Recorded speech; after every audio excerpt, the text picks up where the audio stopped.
अस्सलाम वालेकुम dear student. आज हमने 12वीं क्लास की जो केमिस्ट्री की नई बुक है इसका चैप्टर नंबर 18 ट्रांजिशन मेटल का लेक्चर नंबर 4 बच्चों आज हम डिस्कस कर रहे हैं। आज का जो हमारी डिस्कशन है वो है transition metal used as a catalyst, कि ट्रांजिशन मेटल जो होते हैं उन्हें आपने कैटालिस्ट के तौर पर कैसे इस्तेमाल करेंगे। अब व्हाट इज कैटालिस्ट, हम जैसे ही कैटालिस्ट का नाम हमारे जहन में आता है तो हम समझते हैं ये किसी केमिकल रिएक्शन को तेज करेंगे। हाँ, आज हमारी यहाँ पे यही मुराद है, लेकिन बाज सब्सटेंसेस के अंदर हम कैटलिस्ट को इसलिए यूज करते हैं ताकि उसका रेट ऑफ रिएक्शन जो है वो कम किया जा सके। जैसे बेटा हमारे पास पेट्रोल होता है, तो पेट्रोल के अंदर एक कैटलिस्ट हम यूज करते हैं जिसे आपने टेट्रा इथाइल लेड कहते हैं। ये इथाइल होगा, इसके साथ 4 लगा दें और साथ पी भी लिख दें तो ये टेट्रा इथाइल लेड होगा। इसका पर्पस क्या होता है कि पेट्रोल इंजन में जाके कम से कम यूज हो और इससे हम ज्यादा से ज्यादा फायदा उठाएं, तो ये कंजप्शन ऑफ पेट्रोल को बेटा डिक्रीज कर देता है। और what is catalyst, a substance that alters the rate of chemical reaction, किसी केमिकल रिएक्शन की रेट को बेटा वो अल्टर करेगा विदाउट बीइंग यूज्ड अप, अपने आप को इस्तेमाल नहीं करेगा, is known as a catalyst. Catalyst करते क्या है, आमतौर पर ये हमारे पास जो रिएक्टेंट होते हैं, कोई भी रिएक्टेंट होते हैं, इन्होंने किस में चेंज होना होता है, इन्होंने बच्चों प्रोडक्ट के अंदर तब्दील होना होता है। कभी ऐसा नहीं हुआ कि ये जो रिएक्टेंट होते हैं डायरेक्ट प्रोडक्ट के अंदर तब्दील हो जाएं, बल्कि इन्हें एक एनर्जी बैरियर से गुजरना होता है कि रिएक्टेंट आपस में मिलेंगे, फिर एक एनर्जी बैरियर से गुजरेंगे और फिर प्रोडक्ट के अंदर तब्दील होंगे। अगर ये एनर्जी बैरियर बहुत ऊपर है, इसको आप कहते हैं, इस एनर्जी बैरियर को बेटा हम कहते हैं एक्टिवेशन एनर्जी। अगर ये एनर्जी बैरियर बहुत ज्यादा हाइट पे है तो चंद एक रिएक्टेंट के मॉलिक्यूल गुजरेंगे और प्रोडक्ट के अंदर तब्दील हो जाएंगे। अब बेटा कैटलिस्ट क्या करेगा, अगर आप इसमें कैटलिस्ट डालेंगे तो it can lower it activation energy. ये एमसीक्यूज भी आएगा कि कैटलिस्ट का काम क्या है, वो इसकी एक्टिवेशन एनर्जी को कम कर देगा और फिर ये किस में तब्दील हो जाएंगे, प्रोडक्ट के अंदर तब्दील हो जाएंगे। अगर आप एक ऐसा कैटलिस्ट इस्तेमाल कर रहे हैं जो इस सब्सटेंस को बचा रहा है कि ये ज्यादा कंज्यूम ना हो या इस रेट ऑफ रिएक्शन को स्लो कर रहा है, तो वो क्या करेगा, वो इसकी एक्टिवेशन एनर्जी को बढ़ा देगा ताकि चंद मॉलिक्यूल जो होते हैं वो इस बैरियर से गुजरे और फिर जाके प्रोडक्ट के अंदर तब्दील हों। तो कैटलिस्ट का मेन पर्पस भी यही होता है, to alters the activation energy. अगर रेट ऑफ रिएक्शन बढ़ाना है तो it can decreases its activation energy. अब हमारा सवाल पैदा होता है कि why transition metal work as a catalyst, कैसे काम करते हैं। किसी भी चीज के बारे में जब ये क्वेश्चन आता है कि ये फलां काम कर सकती है तो हम फौरन सोचते हैं कैसे काम करते हैं। तो transition metals are used as a catalyst in various chemical reactions. आपने आगे चल के ऑर्गेनिक केमिस्ट्री पढ़नी है, वहां पे हर एक केमिकल रिएक्शन के अंदर यही वाले ट्रांजिशन मेटल जो होते हैं वो कैटलिस्ट के तौर पर इस्तेमाल हो रहे होते हैं। अब बेटा इसकी रीजन क्या है, two reason act as a catalyst क्यों करते हैं। Number one, they have a variable oxidation state. इनकी जो ऑक्सीडेशन स्टेट होते हैं वो एक से ज्यादा होते हैं।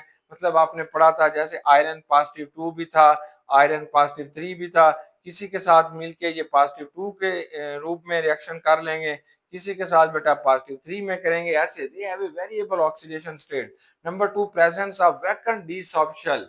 वैकेंट डी सब शेल इनके पास मौजूद होता है कि अगर किसी ने इनके साथ कोई बाण बनाना है तो ये हाजिर हो जाते हैं, उनको अपने साथ बाण बना लेते हैं, धोखे से बाण बन जाएगा और फिर उन रिएक्टेंट्स को बेटा प्रोडक्ट में तब्दील कर देंगे, forming unstable intermediate compounds. Reactant के साथ ये रिएक्ट करेंगे और एक इंटरमीडिएट कंपाउंड बनाएंगे जो कि अनस्टेबल होगा, फौरन उसे प्रोडक्ट में तब्दील करेंगे।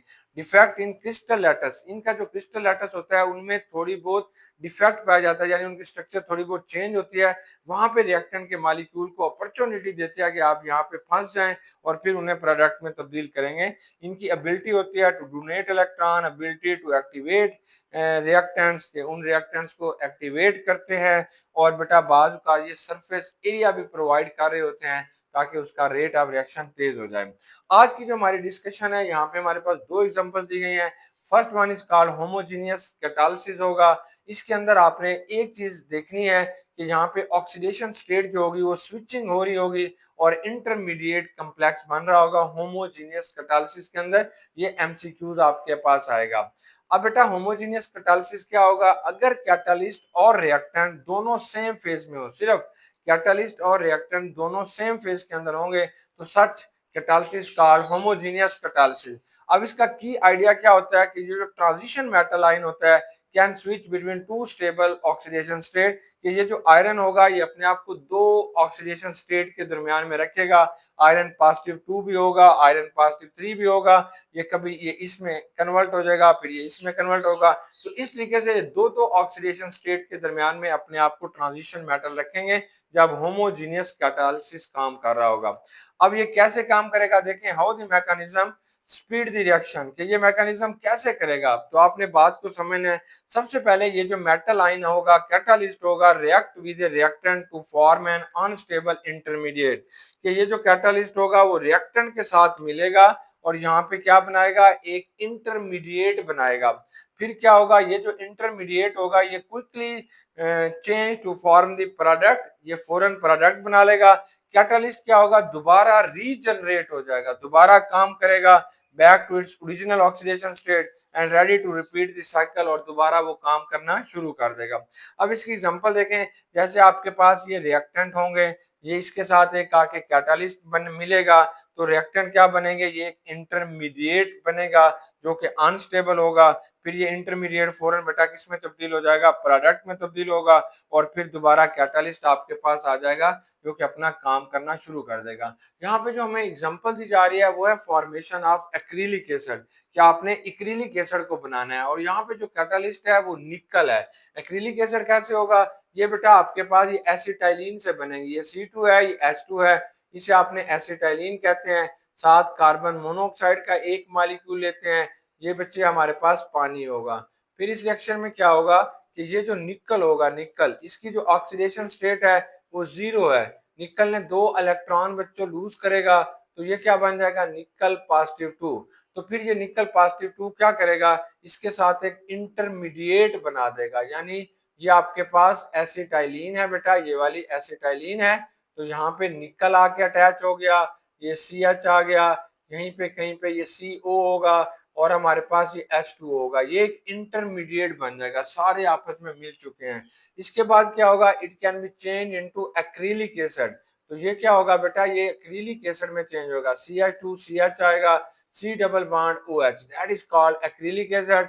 और ये जो निकल होगा ये दोबारा 2 इलेक्ट्रॉन लेगा, इनसे 2 इलेक्ट्रॉन लेगा, और दोबारा बेटा ये निकल 0 ऑक्सीडेशन स्टेट में आ जाएगा। जैसे इसे दोबारा किसी और रिएक्शन के ऊपर काम करना होगा तो ये अपना काम दोबारा शुरू कर देगा। अब इसे हम बना के थोड़ा देखते हैं कि किस तरीके से ये यहाँ पे काम करता है। तो ये एक इसकी फ्लो शीट डायग्राम हम बनाते हैं। देखिए ये बेटा हमारे पास था निकल, इसकी ऑक्सीडेशन स्टेट है 0।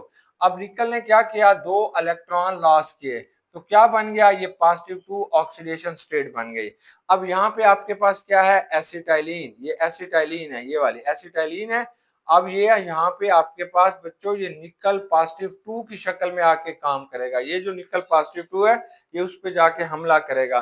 जब हमला करेगा तो यहाँ पे आपको कार्बन मोनोऑक्साइड भी चाहिए और वाटर भी चाहिए। तो इसके बाद क्या होगा कि they can form A intermediate complex. तो यहाँ पे बेटा ये इसने इसके साथ एक इंटरमीडिएट कम्प्लेक्स बना लिया, इसको आपने इंटरमीडिएट कम्प्लेक्स कहेंगे। ये कार्बन मोनोऑक्साइड और वाटर के मॉलिक्यूल भी इस कम्प्लेक्स के अंदर क्या होंगे, शामिल होंगे। नेक्स्ट क्या होगा कि ये जो इंटरमीडिएट कम्प्लेक्स होगा ये that can be change into acrylic acid. इसने जिस चीज के अंदर चेंज हो जाना है इसे आप कहते हैं ये एक्रिलिक एसिड होगा, ये एक्रिलिक एसिड होगा। अब क्या होगा कि ये वाला जो निकल होगा, ये वाला जो निकल पॉजिटिव 2 यहाँ से मौजूद होता है वो इसके बाद यहाँ से बेटा अलग हो जाएगा। तो निकल पॉजिटिव 2 ने अब 2 इलेक्ट्रॉन कबूल करने हैं, ये 2 इलेक्ट्रॉन कबूल करेगा और ये निकल 0 के अंदर कन्वर्ट हो जाएगा, यानी ये इसकी ऑक्सीडेशन स्टेट जो होगी वो 0 हो जाएगी, दोबारा अपने आप को उस फॉर्म के अंदर ले आएगा। और फिर जब इसने काम करना होगा फिर ये बेटा 2 इलेक्ट्रॉन इसने लूज करेंगे और ये निकल पॉजिटिव 2 में कन्वर्ट हो जाएगा और इस साइकिल को बार बार रिपीट करता रहेगा। इंतहाई सिंपल सा काम है, कुछ भी नहीं है कि होमोजीनियस के अंदर 2 ऑक्सीडेशन स्टेट के दरमियान में उसने स्विच करना है। पहले एक ऑक्सीडेशन स्टेट होगी, जैसे ही काम करने का वक्त आएगा तो अपने आप को चेंज कर लेगा पॉजिटिव 2 ऑक्सीडेशन स्टेट में, इंटरमीडिएट बनाएगा, इंटरमीडिएट को दोबारा कन्वर्ट कर देगा प्रोडक्ट में और दोबारा वो कैटालिस्ट अपनी असल फॉर्म में आ जाएगा, फिर ये अपना काम शुरू कर देगा। इस तरीके से बेटा ये हमारे पास मुसलसल ये प्रोसेस होता जाएगा यहाँ तक कि वो रिएक्टेंट वो रिएक्शन जो है वो कंप्लीट हो जाएगा, वो सारे के सारे रिएक्टेंट जो होते हैं प्रोडक्ट के अंदर है तब्दील हो जाते हैं। अब नेक्स्ट जो हमारे पास आता है दैट इज नोन है हेटेरोजीनियस कैटालिसिस। हेटेरोजीनियस कैटालिसिस में क्या होगा, यहाँ पे आपने याद रखना है सरफेस एडसॉर्प्शन प्रोसेस होगा। सरफेस एडसॉर्प्शन प्रोसेस, सरफेस के ऊपर किसी चीज को आपने एडसॉर्ब कराएंगे, प्लस डी ऑर्बिटल्स के हेटेरोजीनियस में जो प्रोसेस हो रहा होता है इसे सरफेस एडसॉर्प्शन प्रोसेस कहते हैं। और इसके अंदर क्या होंगे, डी ऑर्बिटल्स होंगे। इसमें अमल कैसे होगा, ये रिएक्टेंट्स होंगे, कैटालिस्ट होगा, और फिर ये अगर आपके पास रिएक्टेंट और कैटालिस्ट बेटा दोनों डिफरेंट फेज के अंदर होंगे तो they are called heterogeneous catalysis. बात को समझें, अगर रिएक्टेंट और कैटालिस्ट डिफरेंट फेज के अंदर होंगे तो आप इसे हेटेरोजीनियस कैटालिसिस कहते हैं। डिफरेंट फेजेस से मुराद क्या है कि ये जो रिएक्टेंट है फॉर एग्जांपल वो गैस है, ये जो कैटालिस्ट है वो सॉलिड है, तो इसे आपने हेटेरोजीनियस कहेंगे। अगर रिएक्टेंट और कैटालिस्ट दोनों गैसेज हैं, दोनों लिक्विड हैं, दोनों सॉलिड हैं, तो आप इसे होमोजीनियस कहेंगे। अब सरफेस मैकेनिज्म क्या होता है, तो यहाँ पे आपने समझना है कि ट्रांजिशन मेटल आयन यानी कैटालिस्ट क्या करेगा, इसके पास वैकेंट डी ऑर्बिटल्स होते हैं। ये जो वैकेंट डी ऑर्बिटल्स होते हैं ये एनर्जेटिकली एक्सेसिबल, ये जो भी लाइगेंड इनके पास आना चाहता है, जो भी रिएक्टेंट इनके पास आना चाहता है वो आसानी के साथ उन्हें डोनेट करेंगे और वो आके अपने इलेक्ट्रॉन दो जो है वो इन डी ऑर्बिटल्स के अंदर जमा करा देंगे। Can accept electron pairs from reactant molecule, तो रिएक्टेंट के मॉलिक्यूल से बेटा ये क्या करते हैं, दो इलेक्ट्रॉन पेयर लेंगे। यूं समझे कि हमारे पास ये प्रोसेस कुछ ऐसे हो रहा होता है कि ये वाला आपके पास डी ऑर्बिटल इनके पास मौजूद होते हैं, ये खाली होते हैं। अब एक रिएक्टेंट आ रहा है, कौन सा आ रहा है, NH3 आ रहा है, इसके पास दो लोन पेयर है तो इसने इसे डोनेट कर दिए और ये इसके साथ एक कम्प्लेक्स बना लेगा।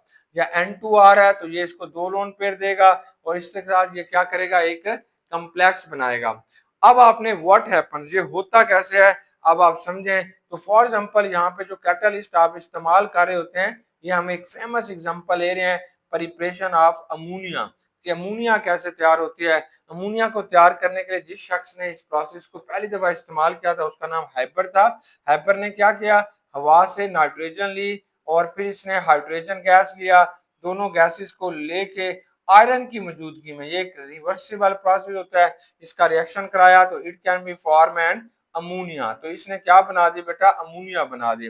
अब समझे कि ये जो आपके पास है ये एक आयरन है, आयरन की बच्चे ये सरफेस है, ये वाली सारी जो मैंने ऊपर बनाई है ये इसकी क्या होगी, सरफेस होगी। तो रिएक्टेंट मॉलिक्यूल जो होंगे वो adsorb to the catalyst surface and form a temporary activated complex. ये जो रिएक्टेंट के मॉलिक्यूल होंगे, मतलब ये जो नाइट्रोजन है, ये नाइट्रोजन आ रहा है, ये आके इसके ऊपर एडसॉर्ब हो जाएगा। या बच्चों ये आपके पास क्या आ रहा है, हाइड्रोजन आ रहा है, ये भी इसके ऊपर आके एडसॉर्ब हो जाएगा। ये दोनों के दोनों, तो यानी पहला काम क्या होता है, एडसॉर्ब द रिएक्टेंट मॉलिक्यूल के, रिएक्टेंट के जो मॉलिक्यूल होते हैं उन्हें इसके ऊपर एडसॉर्ब होना होता है। चलें इसे हम मुख्तलिफ पॉइंटर से बना के देख लेते हैं कि ये जो नाइट्रोजन है ये दो है, इसे आपने बेटा इस दो जो है इस बॉल से ज़ाहिर कर लें। अब ये जो हाइड्रोजन होगा ये भी बेटा आपके पास दो हैं, तो ये दो बाल के साथ आके यहाँ पे क्या हो गए हैं, एडसॉर्ब हो गए हैं।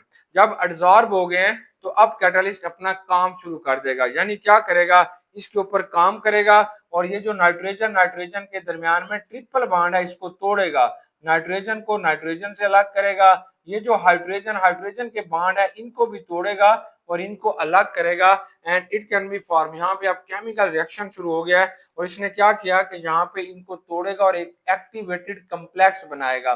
मतलब ये जो नाइट्रोजन है इसको इसने तोड़ दिया, ये H आ गया, फिर ये नाइट्रोजन आ गया, ये H आ गया, इस किस्म का इंटरमीडिएट कम्प्लेक्स बन जाएगा। जब ये इंटरमीडिएट कम्प्लेक्स बनेगा then it can be change into product, फिर इसको किस में तब्दील कर देगा, प्रोडक्ट में तब्दील कर देगा, तो ये अमोनिया बन जाएगी, NH3 बन जाएगी। जैसे बेटा अमोनिया यहाँ से बनेगी it can B dissolve, dissolve का मतलब है अब यहाँ से इसे उड़ के जाना होगा, तो अमोनिया यहाँ से डिसॉल्व हो जाएगी, पहले अब्सॉर्ब हुई है।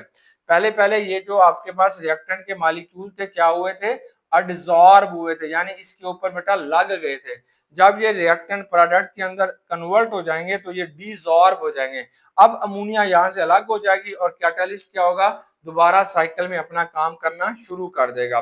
तो रिएक्टेंट क्या होगा, सरफेस के जो रिएक्टेंट के मॉलिक्यूल्स होते हैं वो इनको अच्छे तरीके से अपने साथ जकड़ लेते हैं और फिर इनकी ओरिएंटेशन ठीक करते हैं। अहम बात यह है इनकी ओरिएंटेशन यानी इनकी डायरेक्शन थोड़ी ठीक करते हैं ताकि इनके बॉन्ड को आसानी के साथ तोड़ दें और मोर इजीली इनको ब्रेकअप कर दें।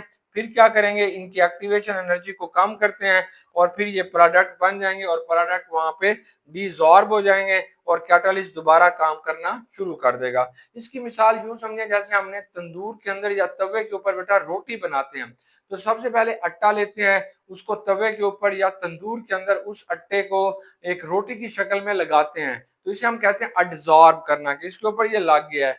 थोड़ी देर बाद तंदूर की जो हीट होती है उसमें केमिकल रिएक्शन होगा, वो जो आटा है वो पकना शुरू हो जाएगा और फिर वो आपके पास एक रोटी बन जाएगी, वो वहां से खुद ब खुद गिरना शुरू हो जाएगी, इसे कहते हैं डिसॉर्ब। अब आपको वहां से उठाना होगी, शुरू में वो उससे चिपक गई है, अगर तवा ठंडा होगा तो आप कभी भी उसके उसके ऊपर से जो रोटी आपने लगाई है वो नहीं उठा सकते, वो कट जाएगी, खराब हो जाएगी। लेकिन अगर वो गर्म है तो उसको पका के दोबारा वहां से जो है वो आप आसानी के साथ जब ये पक जाते हैं तो उठा लेते हैं। तो यहाँ पे भी यही काम हुआ है। तो आपने याद रखना है, हेट्रोजीनियस में सरफेस एब्जॉर्प्शन होती है और डी ऑर्बिटल्स होते हैं, बहुत आसान सा काम होता है जो यहाँ पे हो रहा है। अब बेटा इसकी आपने पढ़ लेनी है क्विक चेक। क्विक चेक जो है उसको अब हम सॉल्व कर लेते हैं, जो यहाँ पे हमें दी जा रही है 18.2 के अंदर क्विक चेक जो है उसको बेटा अब हमने सॉल्व करते हैं। अब क्विक चेक जो है ये 18.2 है, 18.2 का जो क्विक चेक है इसको बेटा हमने सॉल्व करना है, जो हमारी बुक के अंदर दी गई है।